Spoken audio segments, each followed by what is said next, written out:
Hi, this is episode 2 of Homemade Breads and welcome back to my channel. I think that's what everyone says. So here I am. And before we go any further and start doing all the specialty breads, I thought I'll show you a basic white loaf, an everyday bread that you can just make and just kind of share, and that's it. I mean, just a basic loaf. So let's go. And by the way, if you haven't checked out my previous recipe, that was a whole meat bread loaf. Check it out. The link's in the description. Here's everything you need for this amazing loaf: 250 ml of water, 7 grams of yeast, 10 grams of sugar, 10 grams of salt, 450 grams of flour, 20 grams of softened butter, and another splash of water, and I'll let you know why. We start by blooming the yeast. This is water. We're adding sugar and the yeast. Stir this up and let this sit for about 5 to 7 minutes. So once the yeast is nice and frothy, take a bowl, add in your flour and this yeasty mixture. Stir this well, pour it in. Now we're going to give it a rough mix. Once this comes together, just knead it for a minute. That's it. Just a very, very rough knead. That's all. Once the dough is looking like that, just transfer it to a working surface. Spread it out a tiny bit. Add in your softened butter and the salt. Here comes in that splash of water. Just trust me, nobody ever told me this. I just experimented and it really worked. Just do this. Just add a splash of water with the butter and salt. Do the same thing if you're using a stand mixer. Now we knead for at least 10 minutes.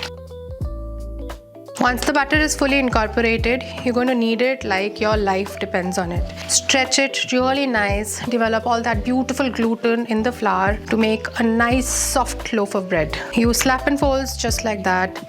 Knead it again. The best technique to develop gluten in a little shaggy dough is to use slap and folds. So you slap the dough like that and then fold.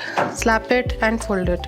Slap it and fold it. Just like that. The dough will start to get really nice and elastic. That's when you know it's almost there. Just knead it for the next couple of minutes and you'll have a nice bouncy dough. This is how it is looking after about 10 to 12 minutes of kneading. Look at that. Nice and bouncy, absolutely ready for its first proof. Take your bowl, line it with some oil. Cover this with a damp cloth so that the top doesn't dry out. This is damp and not wet. This is now going to stay for about an hour and we'll come back and shape it. Our bread is almost proofed. Before we start shaping, I'm just going to line this bowl a tiny bit so that nothing really sticks. So just a little bit of oil and some flour, just like that. That's it. Let's get on to shaping now. Dumping the dough onto a working surface. That shows how well it is done.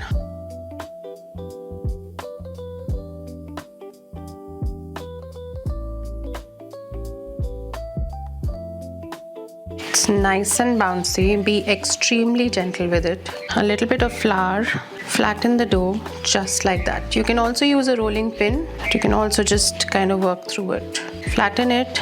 Let the dough relax and do its thing. Don't worry. Don't be aggressive with it. Just gently shape it into a rough rectangle. Use your baking dish as an idea on the measurement, and that's it. You flip and you push it in. Flip like that. Get the sides in. Tuck them nice and tight. Not very though. Be gentle. And that's it. And then pull the ends and stitch them as gently as possible, just like that. So today I want to add some seeds on the top and I'll show you how. Of course, the easiest would be to use an egg wash, but if you don't want to, this is how you can add the seeds. Use a clean kitchen towel and make sure to immerse it in water, nice and wet. Place it on top of the shaped loaf, just like that. Use whatever seeds you like. I'm just using a combination of white and black sesame, just like that on your working surface, and just roll the dough onto them. And that's it. The seeds have stuck to the loaf nicely, and now you just gently pick it up and put it in your baking dish.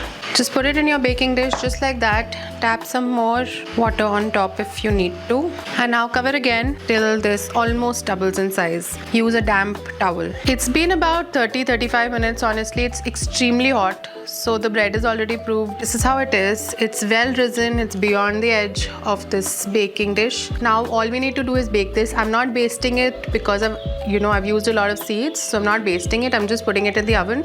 We're going to put some melted butter at the end once it's done. Look at how pretty this is looking though. So this is going in for about 25 minutes and it should be ready in that time. Let's see. Here's the loaf all ready. Look at that. Pretty well risen. This boy has been really good today. I'm going to baste it with some butter and then we're going to let it cool for at least an hour before we cut it in. Just very carefully demold it. Sometimes it is a little tough, but it's okay. Everything's fine. Everything's good. Don't worry about it. It's homemade bread. It doesn't have to be super perfect. What is important is you made it and you know what went into it. Oh, by the way, we did lose electricity in the middle of the bake, okay? That's crazy. But still managed to get this loaf, honestly. Cover this with a damp cloth and let it sit for about an hour before you touch it. Or overnight is even better. This is now cooled down. Cutting into this buttery soft loaf. My God, look at that. Look at the crumb. Come on. Come on. Why? How can you not make this? Hello. Try this now. You got to start making homemade breads with me. You're going to love every moment of it. This is stunning. Look at that. So here's a stunning loaf of sandwich bread and I hope to see you in the next one. Please keep your suggestions going and if you have any queries, obviously write to me here or DM me on Instagram. Yeah, see you around.